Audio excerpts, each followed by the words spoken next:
Good morning everyone, good morning miss. This video is all about my non-digital instructional material. Unfortunately, there is no available student that could help me to demonstrate my non-digital instructional material. Therefore, it is I alone will be going to show or to explain and demonstrate on how to use my non-digital instructional material in teaching young learners. So let's proceed. Good morning everyone. So this is my non-digital instructional material. As you can see, this is a flip chart. No? The instructional material that I made can be used during the discussion. This will serve as my visual presentation, no?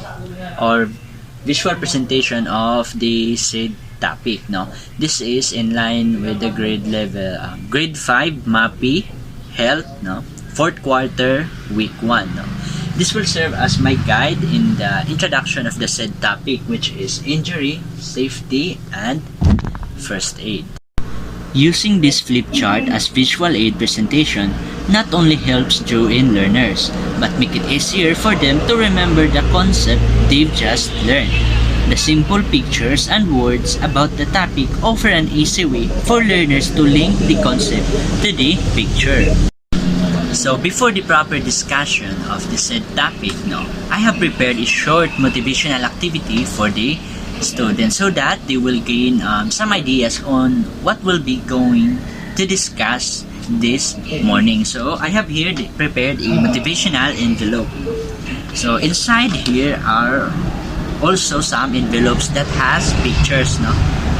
What will happen is that I will come random, I will call random students to come in front. Then they will select random envelope here, Each envelope includes pictures, They will guess what is shown, in the picture, or what is in the picture.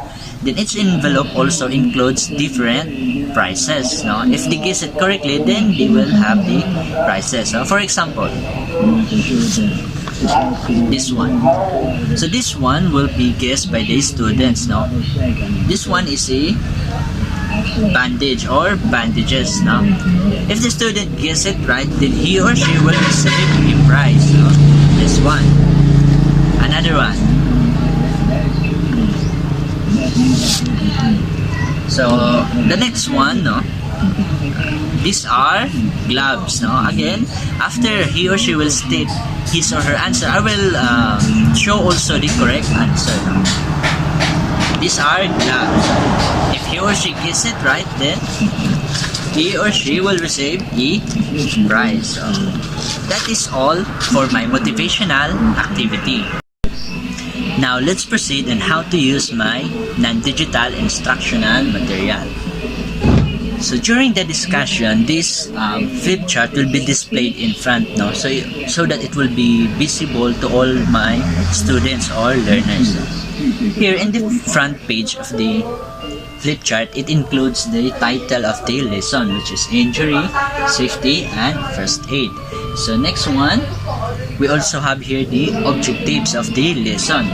First, define what is first aid. Second, explain the nature and objectives of first aid.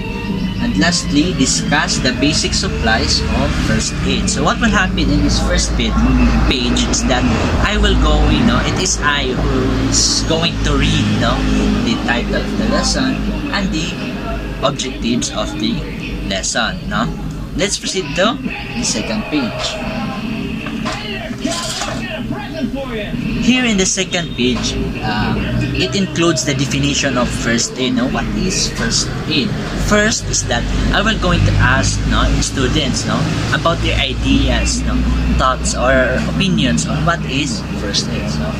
After that, then I will ask one student to read the definition of first aid. Then after he or she will read the definition, then I will elaborate more, or I will discuss furthermore about the definition of first aid and its importance. Now let's proceed to the third page. So the third page contains the nature and objectives of first aid. So the nature and objectives of first aid. This includes three. No? First is the prolong life. Second, alleviate suffering or lessen pain. Third is prevent further injury. So I will also ask the students not to read what is prolong life, what is alleviate suffering or lessen pain, then prevent further injury. After that, I will also discuss what is prolonged life, what is the definition, or what is the function of prolonged life, or how to prolong life. The same here, and the alleviate suffering and prevent further injury. Now let's proceed to the fourth page. So here in the fourth page, this includes questions and answers. So we have here, who can give or conduct first aid?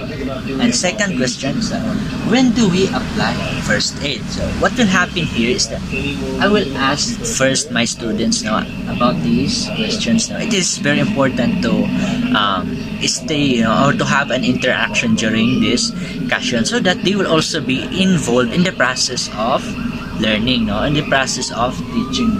I will ask their ideas about who can give or conduct first aid. I will also ask some students on when do we apply first aid. So after that, I will elaborate more or discuss furthermore about these questions. As you can see here, it has answers.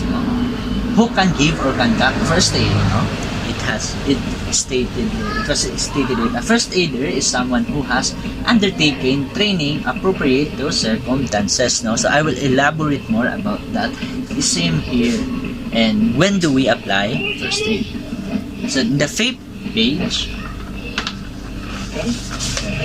So here in the fifth page, it includes the basic supplies in first aid. So as you can observe, this one can be seen in our motivational activities. Those are basic supplies in first aid. We have gloves, adhesive tape, and the same also on the last page of our flip chart. It includes the basic supplies of first aid. Then after the discussion, this flip chart will be displayed. This will be still displayed in their classroom, so that students may still use it to recall or gain more information or knowledge about the lesson or about this topic. So that's the way I'm going, or that is how am I going to use my non-digital instructional material, which is a flip chart.